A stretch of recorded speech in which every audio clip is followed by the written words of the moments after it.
nta mwana ufitanye na Kimenyi, nta bana ufitanye na Kimenyi Yves, sinkundana nawe, singiye kubana nawe. Nana ni ex wawe?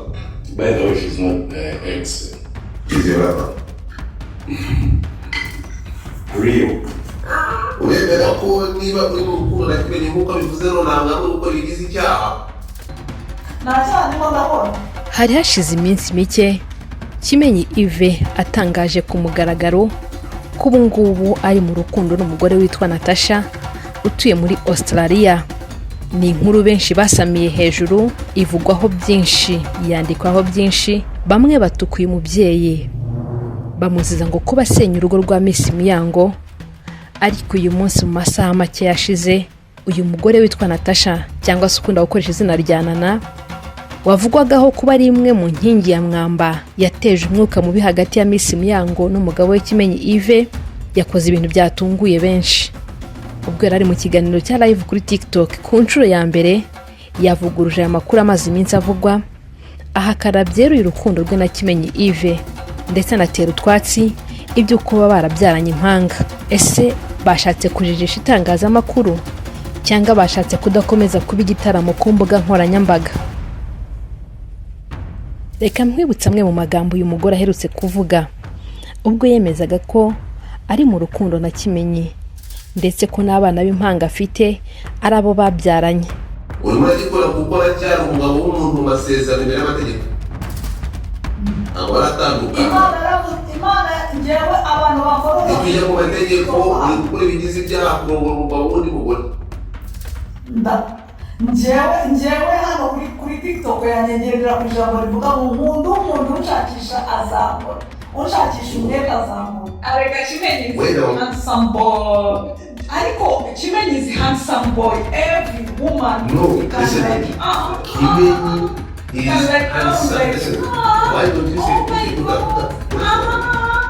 I like to go amuriyo. Uriya ni kurifa. Uri mu bose wowe pepe ko wowe kwikirenda bikunda ntabwo utazi n'uko. Nana ubusanzwe yigeze gushwana na Jihad nyuma y'uko ngo Miss Muyango yari yahaye Jihad amafoto y'abana be bivuga ko yababyaranye na Kimenyi, nuko Jihad abakoramo ikiganiro, ikiganiro cyasebyaga uyu mugore Nana. Icyo benshi bagarutseho nuko mu rugo rwa Muyango na Kimenyi bari bazinana, ndetse ngo uyu Muyango ntabwo yamubonaga nk'umuntu mwiza mu rugo rwabo, kugeza aho Muyango yifashishije inshuti ye Jihad ngo basebye Nana. Muyango umugore benshi bise umugore w'umutima kubera kudashiduka ngasubizanye n'uyu mugore, no kubera ko ari kwita ku mwana wenyine we ntacyo aratangaza, ahubwo hari amashusho agaragara bigaragara nkaho yari ari kwa muganga. Tutarakomeza reka nkubwire ko Skyline Property Management igufitiye apartment nziza kandi zirimo ibikoresho byose ku muntu waba ashaka aho kuruhukira cyangwa se ashaka ahantu hatuje ho gukorera, yaba iminsi mike cyangwa se igihe kinini.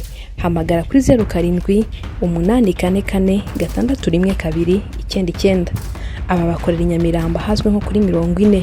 Reka nkwibutse kandi ukore subscribe dukomeze tubane mu biganiro byacu bitandukanye. Tugaruke kuri Nana. Ubwo yakoraga ikiganiro cya live kuri TikTok, yavuze ko nta mubano wihariye afitanye na Kimenyi Yves ndetse ko n'abana b'impanga atarabe, ahubwo anahamya ko afite n'abandi bana bataraba b'impanga gusa. Cyaka bishaka kukirenga n'ikino. Ngewe mfite abana hano mwebwe na muzi muri impanga. Oya, mfite n'abandi. Nta mwana ufitanye na Kimenyi, nta bana ufitanye na Kimenyi Yves, nta n'umwana n'umwe mfitanye nawe. Abanyamakuru imbaraga blogger bo mu Rwanda bafite ukuntu nyine babishakira utuviyozi, ndabyumva akazi karabuze rwose nta ribi, ariko sometime n'umuzajya mujya kuvuga ibintu mukajya mushiramo sometime bikabyo, mukajya mwumva ibintu by'ibice mugushireho ukora iki.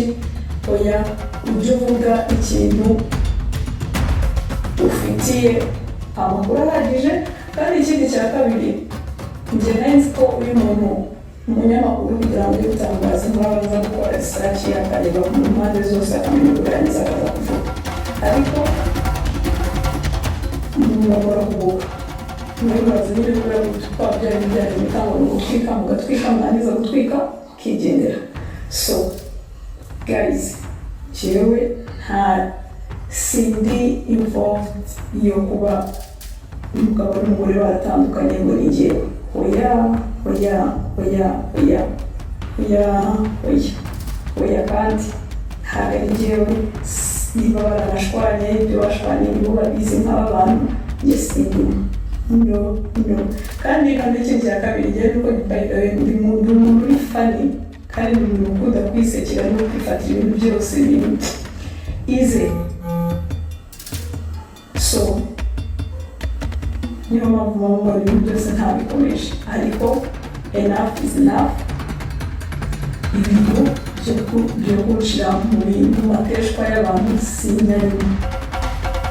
sinyarimo ahubwo muzambarize wagiye kwishyura yarakabije iki.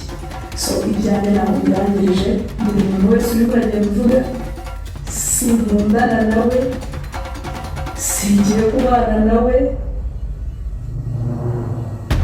si umugabo wanjye, mfite urugo rwanjye, meze neza, ndashima Imana. Kandi ikindi cya kabiri we kuba yavuze ngo bro hariye mubana muri abashutsi ahubwo mwebwe umwe mwafashe iryo jambo umwe mwarisesenguye umwe mwarisesenguye kundi ngo nawe mugiye kugira muzamubonera muzabimubaze kuko ngewe nta buzima byo mu gitondo bunze muvuge ngo ni urukundo ngo ni iki. No. Mu bihe bitandukanye ubwo yaganiraga n'uwitwa Godfather yagiye yemeza ko akunda Kimenyi Yves ndetse batazatandukana nubwo bapfa bongeye ngo kuzuka bakongera bagakundana. Iyo wakodesheje cyane inzu ukayitindamo cyane bikugira landlord. Urebera ko uriya urebera ko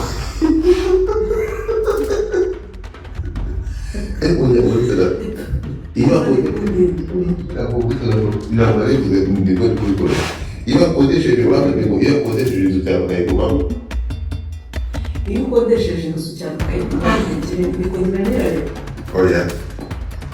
Ese iyo wagiye muri credit ugafata credit ukagura imodokari ikakunanira kwishyura imodokari niba yishyuza bande ni banki yagukubye amafaranga cyangwa rambere. Yes, so pleased. Mufate ntabwo ubundi ibintu by'ubugaryi ugafite ubugaryi we ubundi ntabwo ngewe umuntu wusuka impamvu nayiterera urabwikuye ubusuka ukumva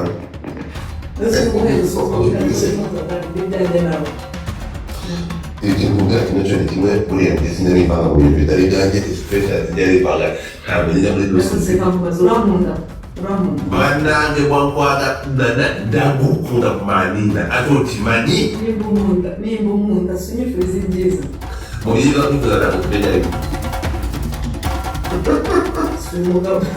nubyo kwifuriza ibyo ntarimo kuko I wanna promise you this ndakubwira ikintu azakubabaza birakubwiza ukuri icyo azagukorera uretse ubiciro azagukorera urira iranze yo kuba i Kigali azayikorera nyinshi